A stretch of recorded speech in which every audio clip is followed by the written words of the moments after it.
Picture this. It's the year 2016, and there's a heated debate within the Republican Party in the United States. Who would be chosen to represent the party in the forthcoming elections? Whoever is chosen must be smart, bold, and must have a track record of success in the past. Donald Trump walks onto the podium, blasting through the microphone about all of his successful businesses. From his golf courses to his restaurants, Donald Trump certainly has a track record of success. Or does he? As the spirits were high and the stakes were rising, Senator Marco Rubio said, "Ever heard of Trump steak or Trump vodka? They're both gone. You have ruined these companies." What exactly was Senator Rubio talking about? When did Trump start selling vodka or steak? We're sure these questions and more are certainly running through your mind. But just take a little sip of vodka and a large bite of your steak, sit back and relax. Because on this episode of Innovation Graveyard, we'll be looking at one of Trump's worst businesses, Trump Steaks.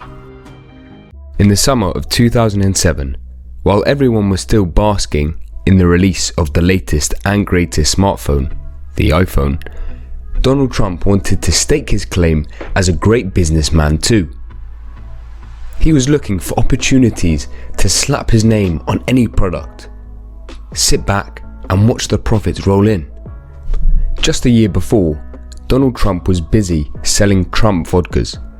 If you want to know how that went, we made an entire video about it, but spoiler alert, not so great. But let's get back to what's at stake here. You might be wondering, why steak?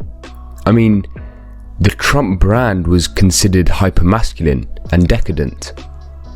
It was built on the back of casinos, luxury hotels, and that one 1990 Playboy cover. So why meat? Well, here's the logic. All of those businesses needed meat. The restaurants, the hotels, the casinos, they needed steak, and they needed to get it in large quantities. As a result, Trump got into a partnership with Buckhead Beef. After opening a casino in Atlantic City, Trump approached Buckhead Beef, the company that was already supplying meat to other casinos in the area, to source meat for his new casino too. This was a pretty standard business relationship. Trump ordered steak, Buckhead Beef served them. However, things started to take a turn for the worse in the early 2000s, when Trump's Atlantic City casino started to suffer some heavy financial blows. It got so bad that the casino had to file for Chapter 11 bankruptcy in 2004, whilst owing Buckhead Beef $715,240. As you would expect, Buckhead Beef was pissed. But in a shocking turn of events, around 2 years later, in 2006, Trump trademarked the name Trump Steaks. And a few months after that, in October of the same year, word got out that Trump had entered into a partnership with Buckhead Beef to sell his own branded steaks. With their beef settled and the stakes now higher than ever for Trump Steaks, the Trump organization was desperately looking for a unique way to market its new product. And so after a few months of trying to sell the product directly through a website, a licensing executive from the Trump organization reached out to Jerry Levin, who was the CEO of Sharper Image at the time, to sell the product in its stores. Mind you, Sharper Image, as you might have guessed from its name, was not a grocery store. It was in fact an electronics store, best known for its sharper images and not medium rare steak. The mere thought of selling steak in such a store puzzled Jerry Levin.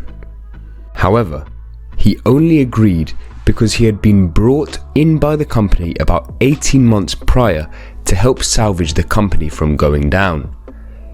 Before Levin became CEO, Sharper Images recorded 6 consecutive quarters with a downturn in sales and a net loss of around $15.6 million in 2005. So to put it mildly, they were in real trouble. Because of that, Levin was willing to do anything if it meant a bump in sales for the company. So he called the licensing executive, who was also his friend, and asked him what they wanted the store to do. And this is what he said was the reply he got back. They really only had 2 criteria to the licensing agreement itself. Donald wanted his picture on the front of a Sharper Image catalogue, and he wanted his picture in every one of our stores when we introduced it. Trump believed so much in his persona that he knew that merely putting his face up would bring in sales for the steaks. And he was right. Well, sort of. But we'll get to that later. For now, let's get to the meat of the matter. Jerry Levin, Sharper Images CEO, said he didn't have any faith in this idea.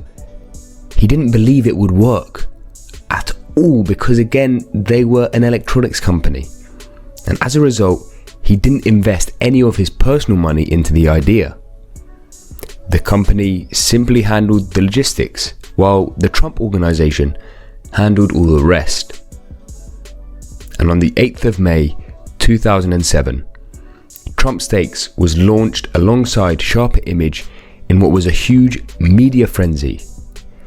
In the words of Levin, "I'd never seen more people show up for a press event in my life. It was jammed. Everybody came for every segment of the media." Trump might be a rather eccentric man, but he sure knows how to get people in the media talking, and people listening to believe in him and his ideas. In his speech, Trump praised the steaks and boasted of their quality, stating that they would be the best steaks anyone had ever had. He was really raising the stakes on what meat could taste like. And the price? $199 for 2 filet mignon, 2 cowboy bone-in ribeyes, 12 burgers for the starter package, and $999 for 24 burgers and 16 steaks for the highest end package. That is a steep price to pay for steak. And therein lies the first cause of death for this dear meat. For how much it cost?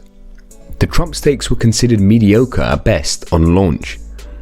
Trump touted these things to be the world's greatest steaks in every sense of the word, and by far the best tasting, most flavorful beef. But customers, on the other hand, called it the worst burger ever, and said that it was really greasy, had no flavor, overpriced, and just gross.